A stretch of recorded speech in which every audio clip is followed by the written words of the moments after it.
Hey there crafty friends, it's Sinne and I am going to show you how to make a custom box. I got two of these red boxes I need to put in a single box. Unfortunately the boxes are so big that I cannot use a single sheet of paper to make the box. So I'm making a bottom piece, I'm making the sides, I'm actually making two bottoms to enforce the, you'll see how it works later, but you have the measurements on your screen.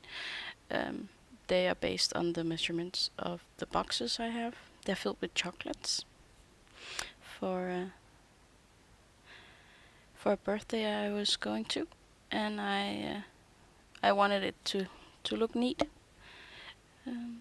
Didn't much care for the box that they made in the shop. Here I'm making the sides, and I'm noting the measurements since the measurements are off by 2 millimeters. So here I'm making the sides with a tiny lip so that they can be glued onto the bottom. Yeah, I'm making the other sides.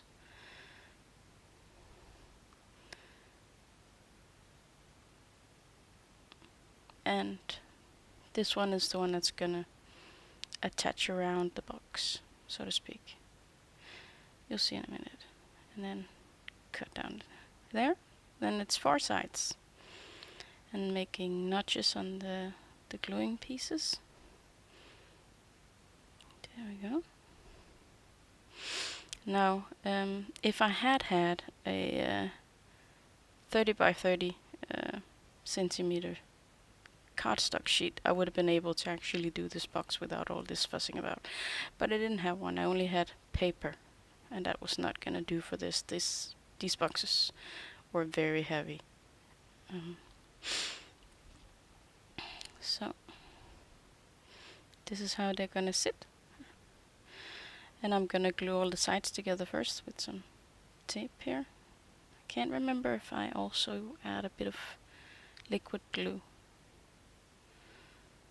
So.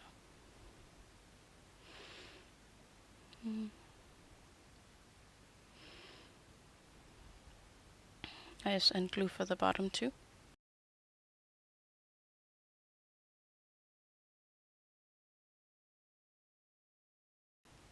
There we go. Getting it straight.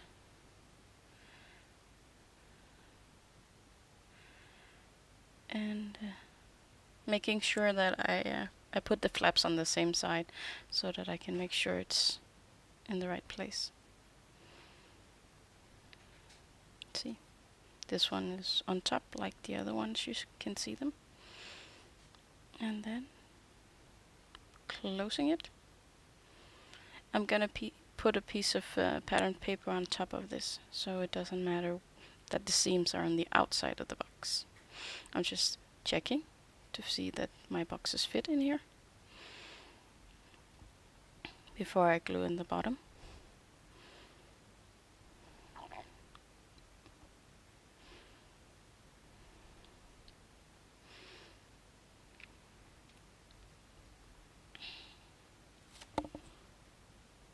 And there's a bit of excess cardstock I had to cut off to make it fit. There's a lot of fiddling, but it looks nice when it's one box you give. And that very, very shiny red box look I was not a fan. Let's just say it. Honestly. But that's the logo of the shop. They make great chocolate. There's no problem there. I just don't like the colors and the design. And this is why I made 2 bottom pieces, just to strengthen it. Like I said, the chocolate is very heavy.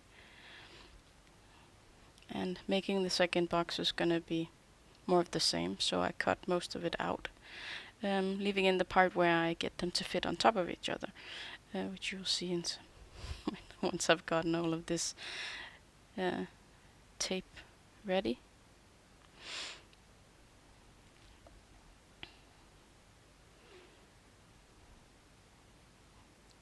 Okay, and making sure I get it right. Pushing it down.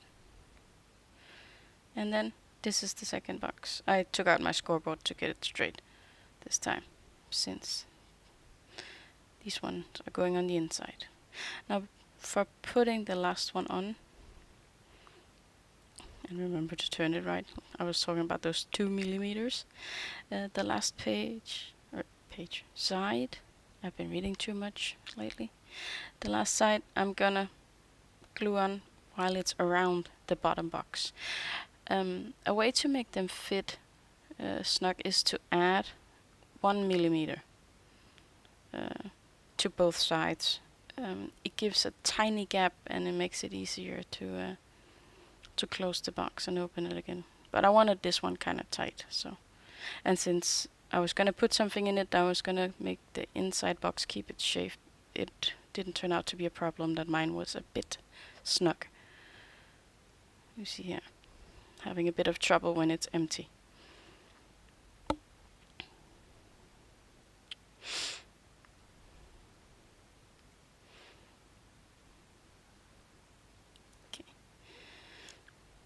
But when these are in, it's not that much of a problem.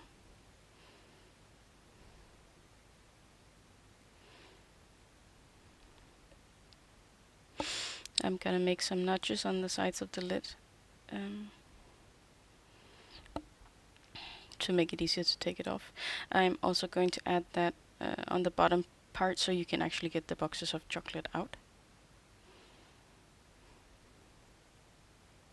And it actually, for some odd reason, also gave it a bit leeway with putting the lid on. I can't explain that though, but it did. So.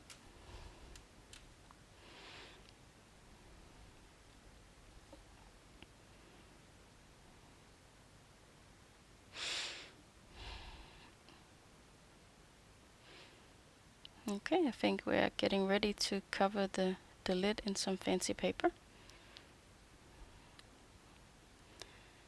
And this is from Søstrene Grene. It's oh, I had to trim off a bit of excess cardstock on the side.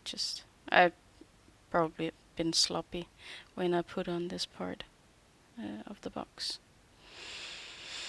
Now here comes the paper.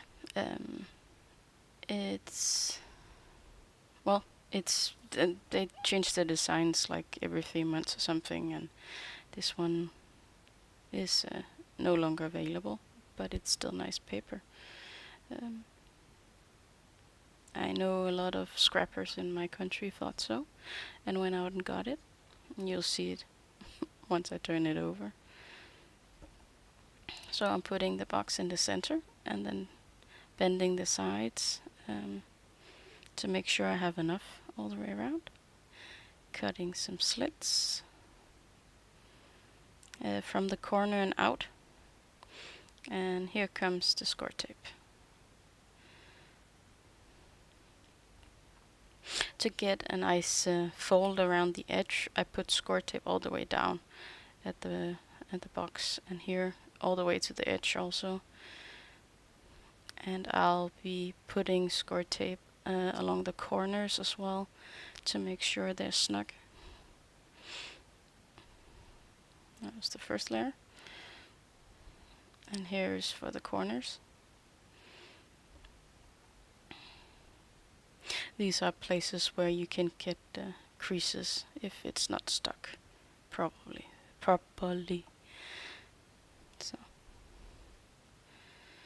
So it's a lot of score tape and fiddling, but I don't know, I like it. The whole measurement part, of course, I didn't tape that, but I do enjoy it very much.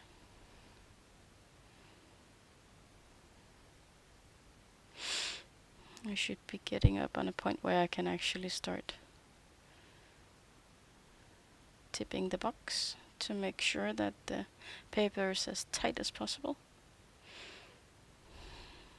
So, and I'm gonna fold in 2 opposite sides at first, if I can get the damn tape, like this. And I'm gonna fold in those little edges little triangles. Put it down straight to the table and fold it upwards to get it as tight as possible. And then I'm gonna put tape on this paper, directly on it, to make sure that the next layer adheres right. Like you see here.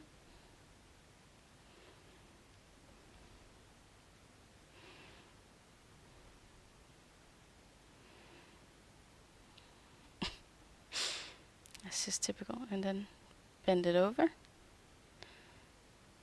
Here. And the same for the other end.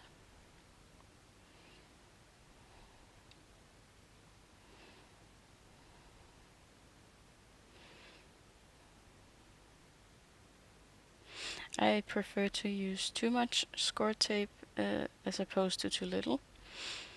And now I can cut off these triangles. I'm just gonna crease them first so that I know where to cut them. And the way I think is easiest is by using a scalpel or craft knife, whatever you call it. And this one needed a new blade. And remember to wipe it when you change it. Or at least the ones I buy, they are a bit greasy. It's to keep them from rusting during storage, I think. So, and repeat all the way around, cutting this off as close to the edge as possible.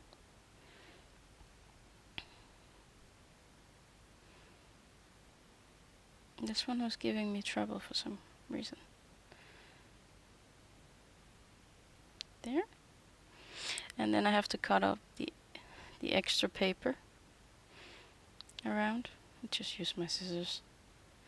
And I'm gonna be needing the punch to cut out that last piece.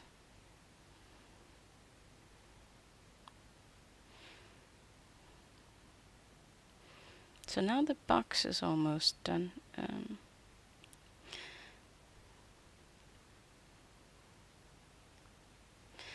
And I'm just following the punch I already made on the box. There we go. Putting the used blade away. I'm gonna throw it away carefully. I normally collect them in an empty container and throw them out in the container. So the lid goes on top. And the box is done. Now I just need to decorate it. Now this green paper is also from the Søstrene Grene pack, and they of course match. So now I'm gonna need some kind of sentiment.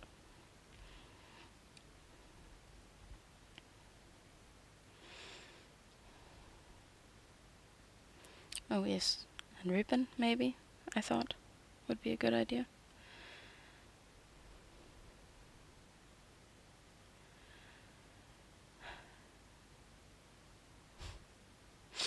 And yes, if you're wondering, I do tend to use a lot of score tape.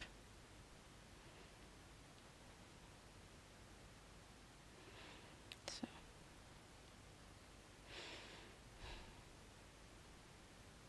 And I'm just opening the score tape in the corners so that I can get it on straight.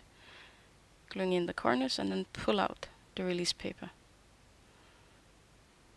And then I contemplate whether to put the ribbon here around the box or on top of the box, or what to do with it. Because it had a nice color matching the green paper here.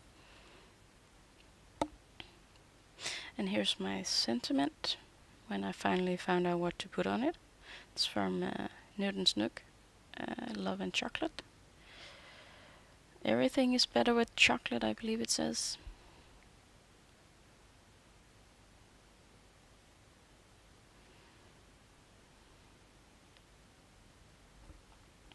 And what could be more right on a chocolate box?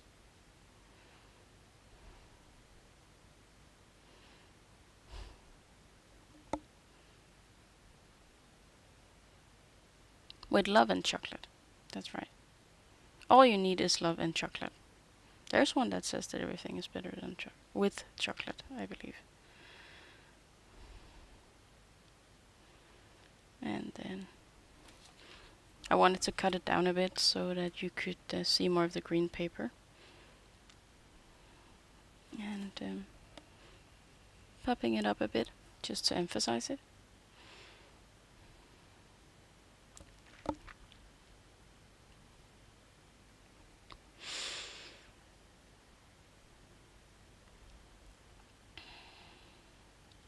We should be getting up on the end here. I did decide to make a bow with the ribbon. Oh yes, and of course I have to mount this on the box. Silly me. Here we go.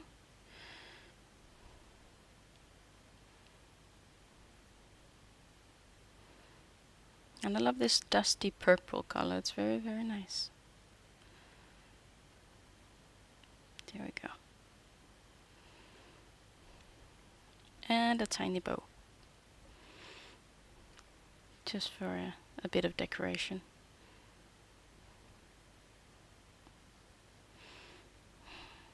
And it was still winter here when I made this card. I was hoping that the green would return soon. And did a few days ago actually. All of a sudden now it's like summer. It's weird. And here's my box. I hope you enjoyed it, and I'll leave a link to the card that goes with it.